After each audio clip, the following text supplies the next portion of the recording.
Good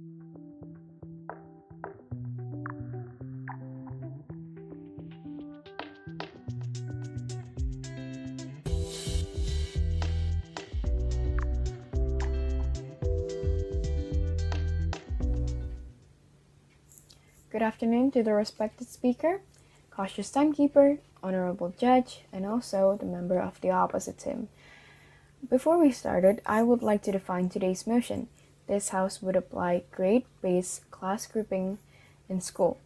According to the Organization for Economic Cooperation and Development, grade-based class grouping in school means students are selected and grouped into certain education levels, grade levels, schools, programs, and different classes within schools based on their performance. The whole definition is, we on the affirmative team strongly agree that we should use grade-based class grouping system at school.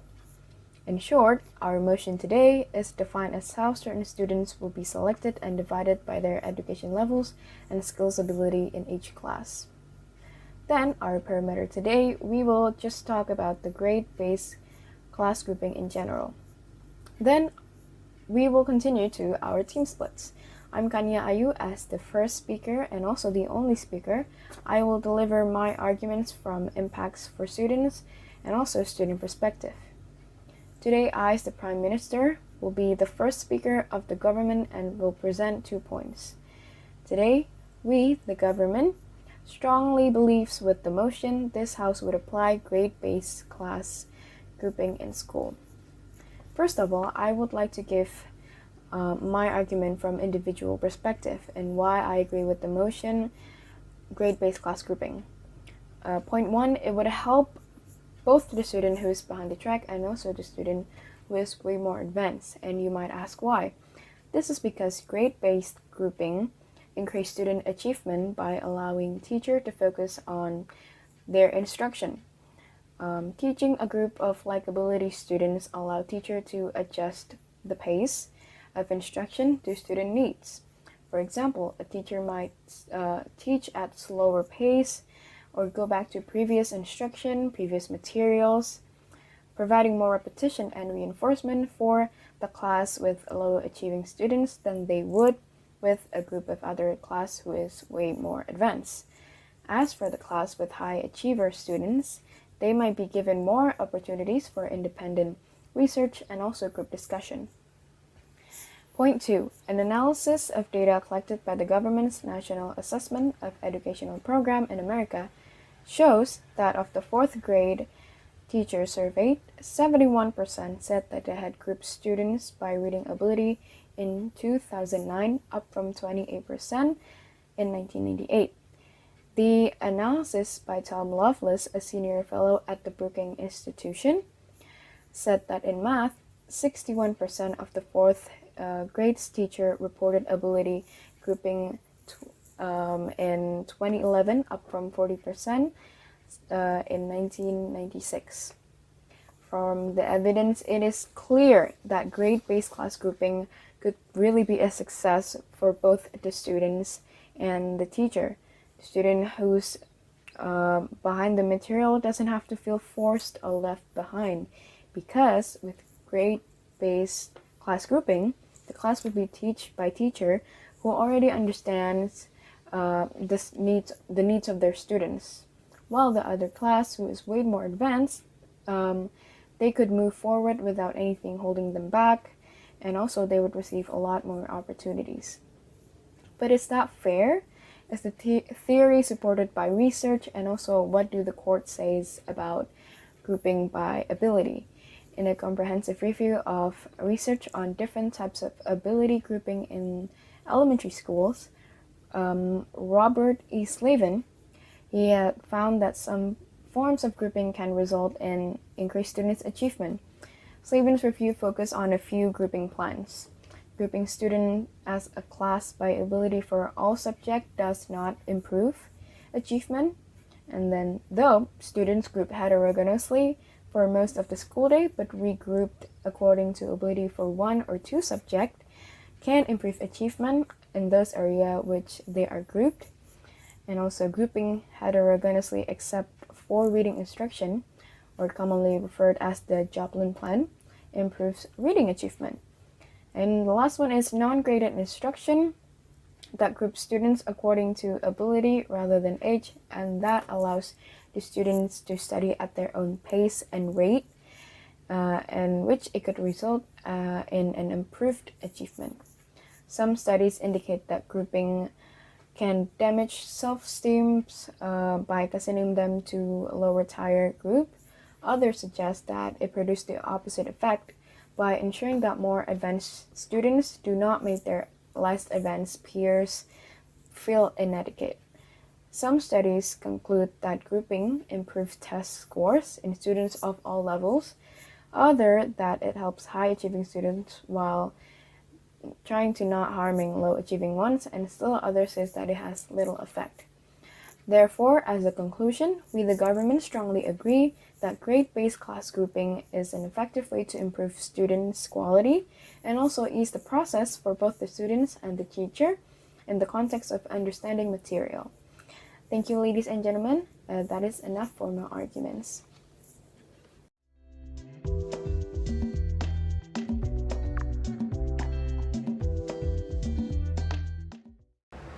Education. The main purpose of education is to provide for the fullest possible development for each learner for living morally, creatively, and productively in a democratic society. That was the statement from the Association for Supervision and Curriculum Development. Ladies and gentlemen, the aim of education has always been for everyone. Also, the existence of education is allowing the young generation an opportunity to explore and develop their true talents and potentials. With this kind of purpose, is grouping students based on their grades or intelligence the right way to form an education? My name is Salma Rizkia. I'm from Nassa school, and I will be the speaker from the opponent team with the motion, this house would apply grade-based class grouping in school. The grade-based class grouping exists to an imbalance in the learning process. It believes that grouping students based on their grades or intelligence is the most effective and efficient way to form an education.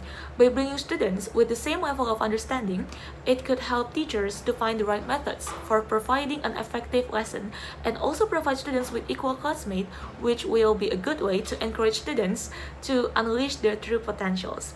However, ladies and gentlemen, is this really the most effective way of forming education? Do grades fully represent the purpose of education itself, and what kind of negative effect this system could give? Ladies and gentlemen, we believe that the grade-based class grouping is not representing the purpose of education. I would like to mention first that the controversy of whether grades could represent students' intelligence has already become a question since a long time ago. Not to mention how unfair our grading system could be. In this education system, people get used to assess students' intelligence based on their score in exact subject, such as math or science. And how about other intelligence, such as music, sports, arts? Well, it's not very recognized and not become a concern. Some say it's not necessary, and some say that good scores on exact subject is everything and really define the student's future. Judging by this condition, the application of grade-based grouping could prevent other potentials from developing and forcing all students to focus only on getting good grades. This grouping system could lead to a few major negative effects, but for today, I would like to focus on how grade-based grouping could create an unhealthy situation among students. Ladies and gentlemen, the grade-based grouping means there will be a class that contains with students with good grades, and a class contains students with average and also low grades. This grouping system will produce different types of learners. We shall take a look at the first one. The class contains with the students with good grades. Based on our society, good grades have always been a prestigious achievement, and students with good grades are often considered to be smarter than others. This kind of belief could affect the students mentally. With their being placed in the higher class, it could make them more confident than other students. Yes, it could be a good thing, but sometimes it could also lead to an overconfident condition. They will feel like they are more special, smarter, and even arrogant. It could grow to the behavior of looking down or underestimating the lower grade classes because they believe that they are the best among all. But don't get them wrong, because these are the effects of how society, especially parents and teachers, treat them. How about the lower grade? The effect is completely the opposite way. Imagine if we got bad score. What are we usually scared of? We usually what to say to our parents, right? Because we know that they're going to be mad at us, and what we're going to feel: disappointment, regrets, tiredness, those kind of feelings. Now imagine the feeling that the student would feel when they found out that they got the lowest grade among their friends, among others. The first effect that they will feel straight away is they tend to lose their confidence, and they're not going to trust their own potentials anymore. They will feel like they're not worthy of any praise. Moreover, they will believe that their opinion, ideas, and even talents are no longer important. Well, how could they get confidence when in reality, teachers who should be the one who encourage them tend to compare them with the higher class? With this kind of condition, like it or not, there will be an unhealthy situation among students when the higher grade students feel like they're superior and they're the best, and the lower grade are losing confidence and motivation every single day. Ladies and gentlemen, is this what we are seeking from education? The higher grade student can unleash their potential. It is a good effect. Also, students can learn with classmates that have the same level of understanding. We acknowledge that too. But those negative effects with the unhealthy situation among students do that in line with what we expected from education. I would like to link back a bit about the purpose of education itself. It says that education will provide for the fullest possible development for each learner. Then, if the resulting students are neither arrogant nor not be confident about their skills, then is this grade-based grouping system can still be applied to gain the purpose of education?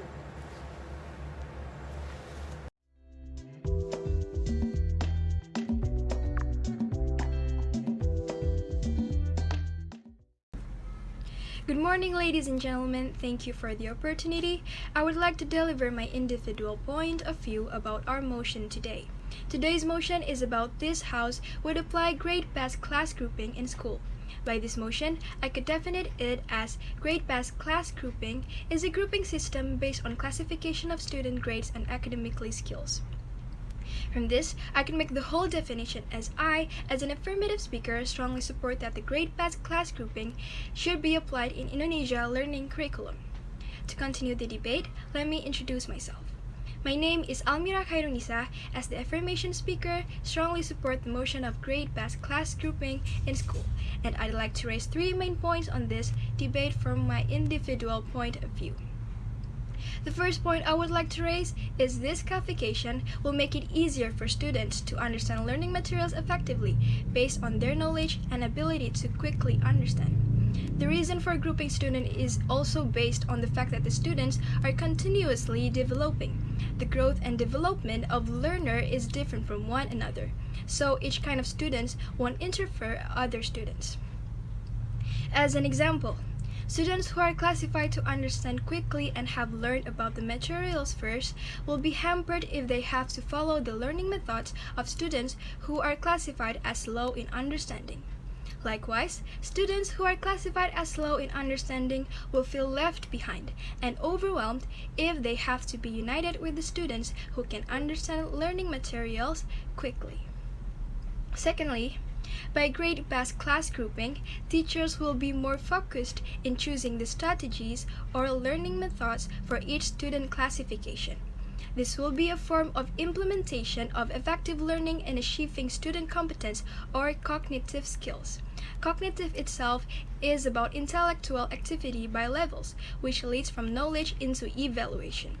In addition to that, we can see that by uniting all kinds of students can prevent teachers and schools from implementing effective learning and advancing the learning curriculum. So, class grouping based on their grades and academically skills make learning more focused and effective for the needs of students. To strengthen both points, I would like to raise the third point. Undoubtedly, this will motivate students to develop their academic potential and skills based on their interests and abilities. According to a psychologist from United States named Howard Gardner, PhD, said there are 9 types of intelligence called the multiple intelligence, which means that intelligence is not only based from IQ, but also from various fields such as difference of intelligence and growth from one another. By knowing there are 9 types of intelligence, grouping students by their academically skills or grades could prevent students to feel overwhelmed. As a conclusion, it all sums up that grade-based class grouping is the right choice for each student classification, which can implement effective learning. Not only that, this will also encourage various concepts and evidence that resonates with the curriculum or school learning progress. That's it for my argument. I have given all the important points to defend the motion as an affirmative speaker. Thank you for your attention, ladies and gentlemen.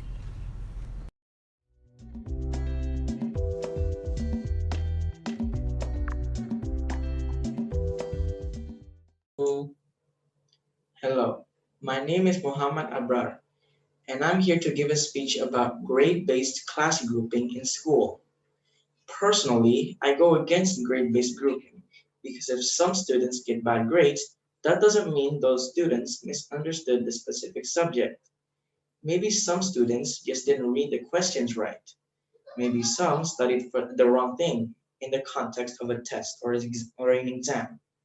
Or maybe some could have gone through an all-nighter and was really tired, so they couldn't focus on their schoolwork or test. Now, the biggest potential issue with grade-based grouping is social interaction among students of potentially vastly different ages in classes together.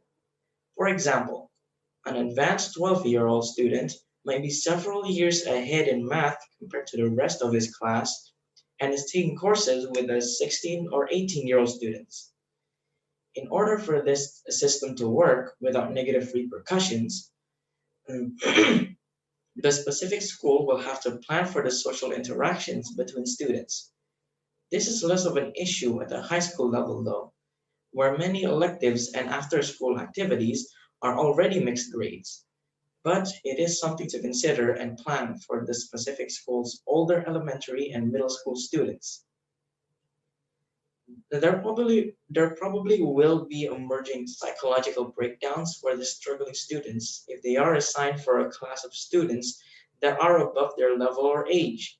For example, they will start to feel as if they are in a detention class, as in they think they were there as a punishment, or they'll get the feeling of being the unfortunate and unprivileged group in school, and it will make them feel as if they are part of the school's problem, etc., etc.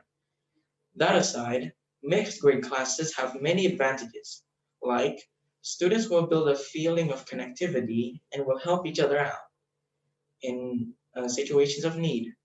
Students with good grades could bring positive energy and motivation to struggling ones and help them with certain questions or subjects.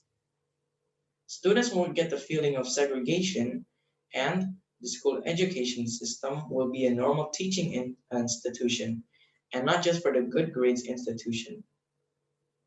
In conclusion, what I'm trying to tell you all is that no matter how much smarter a student is in some subjects, they shouldn't be separated from their class or maybe their comfort zone too. Because maybe the reason they get good grades is because they feel comfortable with the people and area around them. Unless a student gets good grades because of cheating, that's a whole different story. Well, that's it from me. Thank you for listening and goodbye.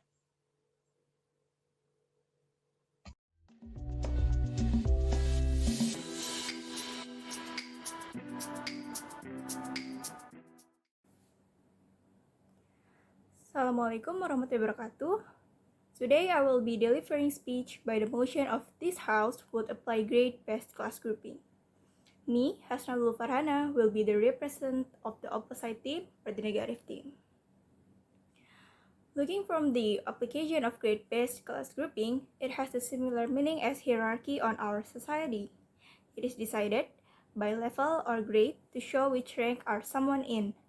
One who got ranked in low position would easily look down to themselves, and it could lead to jealousy to another. Grade-based grouping, when it is applied on school or during class, usually meant to encourage students or people who is on the low rank to study more in order to get to the higher class. But in fact, low-ranked students would easily think that they are unwanted and left behind. They will look down to themselves and have no confidence to make decisions by themselves and even answer teachers' questions in class. Why is that so? It is because the lower ranked students would have a mindset that there are already some people who have a higher skill and knowledge, so they don't need to speak out their words. If it's being continued, the low ranked students will easily get insecure. With that being said, grade-based class grouping should not be created, especially in school where every student should get the same experience and stuff. The idea of dividing and ranking students into a few grades are gonna make hierarchy between the students. Why don't just we made exactly the same level for each student in order to avoid any insecurities that the students could be experiencing? And even better, if students are on the same level, they would feel the same as others and they could help each other. The application of grade-based grouping would lead to a mistreatment that could be experienced by both high or low grade level. Actually, grade-based grouping could be good if it's done fairly, but judging from our society that had experienced system that's similar from the grade-based grouping, each level or grade will get a very different treatment from another grade. And at the end of the day, it is a mistreatment that nobody should experience. The problem of differentiating each level is there must be someone at a certain grade or level who think that they didn't get the same treatment as the other got. They would think that it is unfair, and in fact, it is actually felt unfair at some point. Mistreatments are not only for those who are on low grade, but high grade could experience mistreatments too. Mistreatment could be on every situation, such as experiencing bad treatments or different treatments. Or it could be someone who looked down and degrading towards some who is on the low grade. Thus, grade-based class grouping should not be applied because the problem is one would get mistreatment and that is not good at all. Each level would not get the same fair treatment, and again, it could make the students feel jealousy towards each other.